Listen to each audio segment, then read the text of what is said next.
Assalamualaikum warahmatullahi wabarakatuh. Bismillah, alhamdulillah, salatu wassalam ala rasulillah, la nabiyya ba'dah. Pemirsa yang budiman, dimanapun Anda berada, telah kita ketahui bahwasanya belajar adalah sebuah kewajiban bagi setiap insan, sebagaimana yang telah disabdakan baginda besar Rasulullah sallallahu alaihi wasallam, tulabul ilmi faridatun ala kulli muslimin wal muslimah. Menuntut ilmu adalah sebuah kewajiban bagi setiap muslim maupun muslimah. Kemudian diperkuat hadis lain, utlubul ilma minal mahdi ilal lahdi. Carilah ilmu mulai dari buayan ibu sampai ke liang lahat.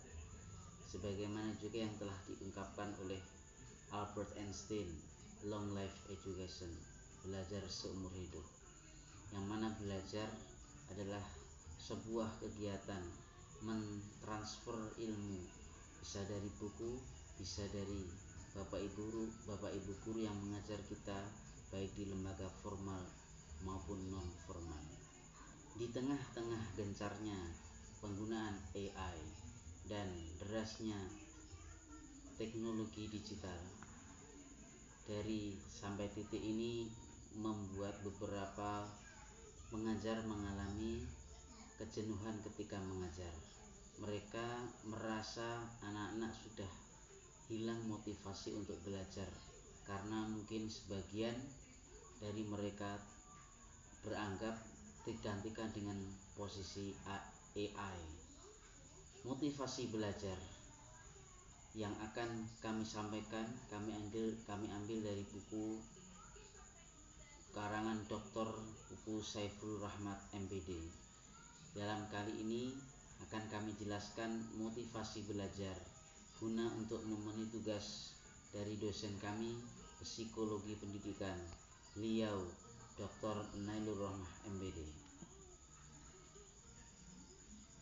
Hal yang melatar belakangi pengarangan buku ini bahwasanya anak-anak di tingkat SD, SMP ataupun SMA atau bahkan di perguruan tinggi mengalami kurangnya motivasi dalam belajar karena derasnya penggunaan AI dan derasnya teknologi di masa sekarang ini.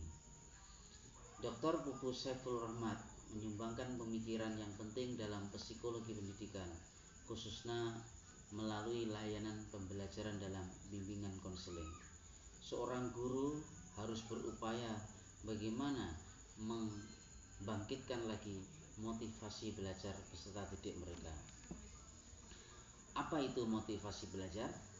Motivasi belajar menurut Dr. Pupu Saiful Rahmat, kondisi psikologis dalam diri seseorang yang mendorong pergerakan ke arah tujuan yang baik serta mengubah tingkah laku dan persepsi agar keinginan hidupnya bisa tercapai. Dalam beberapa literatur telah dilakukan sebuah angket yang mana tingkat motivasi belajar siswa setelah dilakukan analisis ternyata 61% ini posisinya adalah sedang, kemudian 21% dengan motivasi terendah. Artinya apa? Artinya masih banyak peserta didik kita yang motivasi belajar mereka sangat kurang. Kemudian dalam melakukan pembelajaran kita bisa bagaimana? Bisa melihat ciri-ciri peserta didik kita itu. Apakah dia motivasinya rendah, tinggi atau sedang? Kalau motivasinya tinggi, anak itu tekun, ulet, dia mau mengerjakan PR sendiri, malah mereka lebih suka bekerja mandiri dan tidak mudah tergantung pada orang lain. Kemudian menurut pengalaman, anak yang bermotivasi tinggi tidak bosan terhadap tugas dan cepat dalam melaksanakan tugas.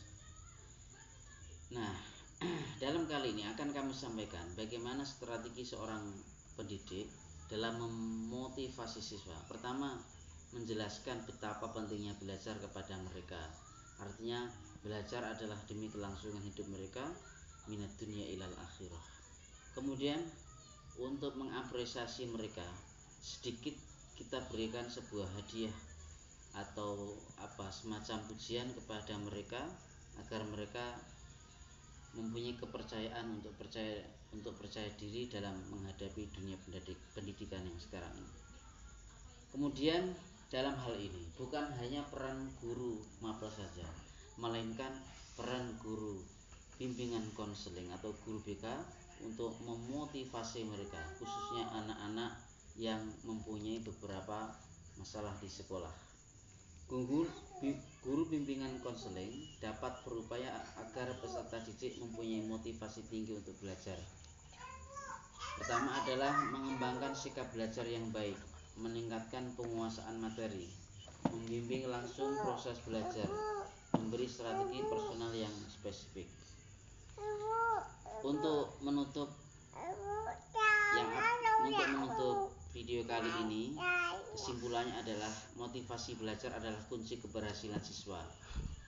Pendekatan yang dilakukan oleh Dr. Pupu ini lebih bersifat individual dan intrapersonal, dan buku yang telah diciptakan beliau lebih relevan bila diterapkan di sekolah-sekolah.